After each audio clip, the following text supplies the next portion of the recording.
Hi friends, ഇന്ന് നമുക്ക് ഒരു ക്വസ്റ്റ്യൻ ഡിസ്കഷൻ നോക്കാം. ക്വസ്റ്റ്യൻ ഇതാണ്: a client is brought to the recovery room after the supratentorial craniotomy to remove a large tumor in the left side of the brain. Which of the following is safe position for the client? Select all that apply. This is important. Select all that apply. So A option is lying on the left side, B semi-phallus position, C with neck flexed, D supine on the left side, E with extreme hip flexion, F lying with the head in the midline position. So select all that apply. It means നമുക്ക് answer ഒന്നിൽ കൂടുതൽ കാണും. എപ്പോഴും നമുക്ക് options വരുമ്പോൾ ഏതെങ്കിലും ഒരു ആൻസറേ അതിൻ്റെ അകത്ത് വരത്തുള്ളൂ, ഇല്ലേ? പക്ഷേ ഇങ്ങനെ സെലക്ട് ഓൾ ദ അപ്ലൈ, ക്വസ്റ്റ്യനിൽ select all that apply meaning ഒന്നിൽ കൂടുതൽ ആൻസർ, അതിൽ ഓപ്ഷനിൽ ഒന്നിൽ കൂടുതൽ ആൻസർ നമുക്ക് ക്ലിക്ക് ചെയ്യാൻ സാധിക്കും. അതാണ് ഈ select all that apply. So നമുക്ക് ഇനി ഓരോന്ന് എന്തൊക്കെയാണെന്ന് നോക്കാം. നമ്മുടെ ഇതിൻ്റെ ആൻസർ എന്ന് പറയുന്നത് എന്തൊക്കെയാണെന്നറിയോ? സെമി ഫൗളേഴ്സ് പൊസിഷൻ ഡിയും, F lying with the head in A mid line position. കാരണം നമ്മളുടെ ഈ ഇതെന്ന് പറയുന്നത് സുപ്രാ ടെറിട്ടോറിയൽ ക്രേനിയോട്ടമി എന്ന് ഉദ്ദേശിക്കുന്നത് എന്താണ്? ബ്രെയിനിലെ ട്യൂമർ റിമൂവ് ചെയ്യുന്നത്. ഏത് സൈഡിലാണ്? ലെഫ്റ്റ് സൈഡിൽ, അല്ലേ? Brain surgery to remove a tumour.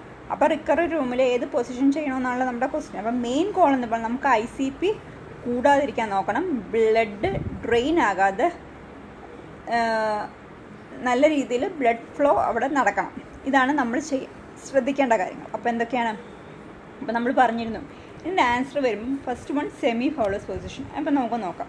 Semi Fowler's position എന്ന് പറയുന്നത് ഹെഡ് വന്നിട്ട് 30 ഡിഗ്രിയിൽ ഹൈറ്റ് ചെയ്ത് കൊടുക്കുക എന്നുള്ളതാണ്. അതെന്ന് പറഞ്ഞാൽ വീനസ് ബ്ലഡ് ഡ്രെയിനേജ് ഇമ്പ്രൂവ് ചെയ്യാൻ നമ്മളെ സഹായിക്കുകയും ഇൻട്രാക്രേനിയൽ പ്രഷർ കുറയുകയും ചെയ്യും.